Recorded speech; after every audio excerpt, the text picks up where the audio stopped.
쇠는 처음부터 단단했을까요? 흙이 오래 품은 것이 영글어 쇠가 되고 불을 지나야 비로소 연장이 됩니다. 거두고 맺는 가을의 결, 금의 이야기를 지금 펼칩니다. 여름 내내 무성하던 들이 어느 아침 문득 달라져 있습니다. 공기는 서늘하고 맑아지고 이삭은 고개를 숙이고 열매는 겉이 야무러집니다. 가을이 온 것입니다. 옛사람들은 이 계절의 결을 금이라 불렀습니다. 쇠금자를 쓰지만 쇠붙임만에 말하는 것이 아닙니다. 무르던 것이 여물고 흩어져 자라던 기운이 알맹이로 모이는 힘, 거두고 맺는 결이 금입니다. 가을들에는 첫서리가 내립니다. 서리는 자라는 일을 멈추게 하지만 그 덕에 남은 힘이 열매 한 곳으로 모입니다. 잎을 내려놓는 나무도 마찬가지입니다. 버리는 것이 아니라 소중한 것을 지키려고 몸을 가볍게 하는 것입니다. 쇠도 그렇게 태어납니다. 지난 편의 흙이 오랜 시간 품고 다진 것이 영글어 단단한 쇠와 야무진 돌이 됩니다. 그런데 갓 캐낸 쇠는 아직 연장이 아닙니다. 불을 지나고 두드려져야 비로소 낫이 되고 호미가 되고 맑은 소리를 내는 종이 됩니다.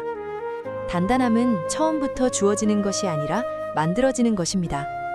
금의 결이 두드러질 때 사람은 맺고 끊음이 분명해집니다. 할 일과 하지 않을 일을 가리고 한 번 한 약속은 잊지 않습니다. 말수가 적어도 한 말은 지키는 사람, 자리를 정돈하고 일의 끝을 맺는 사람, 곁에 있으면 어딘가 반듯해지는 결입니다. 잘 살아난 금은 잘 벼려진 연장과 같습니다. 필요한 순간에 필요한 만큼만 정확하게 움직입니다. 그리고 좋은 종처럼 속이 비어 고요하기에 멀리 가는 맑은 소리를 냅니다. 옳다고 여기는 것 앞에서 물러서지 않는 의리도 금의 얼굴입니다. 그늘도 있습니다. 날이 너무 서면 곁이 시립니다. 반듯함이 지나치면 나에게도 남에게도 엄해지고 바른 말이 상대를 베기도 합니다.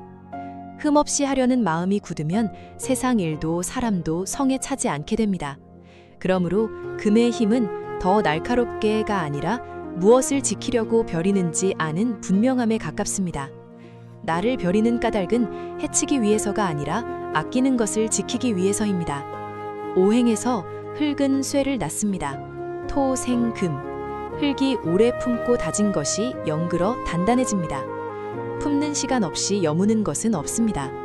쇠는 물을 낳습니다. 금, 생, 수. 차가운 쇠의 표면에 맑은 이슬이 맺히고 단단한 바위 틈에서 시원한 샘이 솟습니다. 야물게 맺힌 것이 이번에는 낮은 곳을 적시는 부드러움을 내어놓습니다. 불은 쇠를 다잡고 쇠는 나무를 다잡습니다. 화극 금은 불이 쇠를 녹여 새 모양으로 벼리는 움직임입니다. 뜨거움을 지나야 연장이 됩니다. 금극목은 가위가 웃자란 가지를 쳐서 나무의 힘을 열매로 모으는 움직임입니다. 여기에도 이기고 지는 판정은 없습니다. 잘라내기만 하면 곁이 비고 무디기만 하면 맺어야 할 때를 놓칩니다. 벼리는 힘과 품는 온기가 함께 있을 때 가을은 열매를 온전히 다음 계절로 넘깁니다. 서랍을 열어 오래 안 쓴 것을 정리하는 순간, 미뤄두었던 일의 끝을 오늘 맺는 순간, 어렵게 이건 아닌 것 같습니다 한마디를 꺼내는 순간에 금의 결이 움직입니다. 가을 거디하는 들을 떠올려 보세요. 거두는 손은 부지런하지만 서두르지 않습니다. 잘 여문 것을 알아보는 눈, 알곡과 쭉정이를 가리는 손끝, 거둔 것을 갈무리하는 정성. 한 해의 마무리는 그렇게 이루어집니다. 하루에도 마무리가 있습니다. 저녁에 설거지를 마치고 부엌 불을 끄는 일, 오늘 한 약속을 오늘 지키는 일, 자기 전에 흐트러진 자리를 바로 하는 일, 끝을 맺는 사람이 있어서 내일이 홀가분하게 시작됩니다. 어떤 자리에서든 금은 묻습니다. 무엇을 더 얻을 것인가 보다 무엇을 거두고 무엇을 내려놓을 것인가. 금의 결을 살리고 싶다면 오늘 작은 것 하나의 끝을 맺어보세요. 미뤄온 답장 하나, 서랍 한 칸, 끝내지 못한 일 하나. 작게 매듭 짓는 경험이 금의 숨쉬기입니다. 날에는 칼집이 필요합니다. 바른 말이 목까지 차올랐을 때 차 한 모금 마실 만큼만 쉬어보세요. 같은 말도 온기를 입고 나가면 배는 말이 아니라 살리는 말이 됩니다. 남에게 반듯한 만큼 자신에게도 너그러워지세요. 오래 쓴 연장의 자루가 닳아 손에 익듯 흠은 부끄러움이 아니라 살아온 자국입니다. 흠 없이 하려는 마음이 정작 나를 뵐 때가 가장 아픕니다. 금의 결이 강한 사람과 함께할 때는 그 깐깐함 속의 정성을 알아보아 주세요.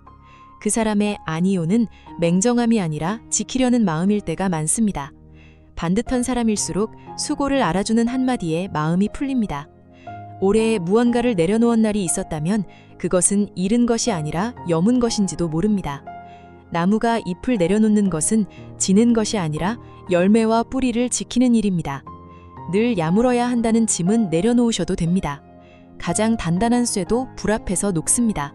그리고 녹은 자리에서 새 모형이 태어납니다. 금의 결은 우리에게 모든 것을 잘라내라고 말하지 않습니다. 소중한 것이 무엇인지 알고 그것을 야무지게 지키라고 말합니다. 다음 편은 쇠가 내어놓는 맑은 결, 깊이 흐르며 머금는 물입니다. 오늘 당신이 거둔 하루가 조용히 야물기를 바랍니다. 오늘도 끝까지 함께 해주셔서 고맙습니다. 다음 편, 깊이 흐르며 머금는 물의 이야기에서 곁에 있겠습니다. 데카르트였습니다.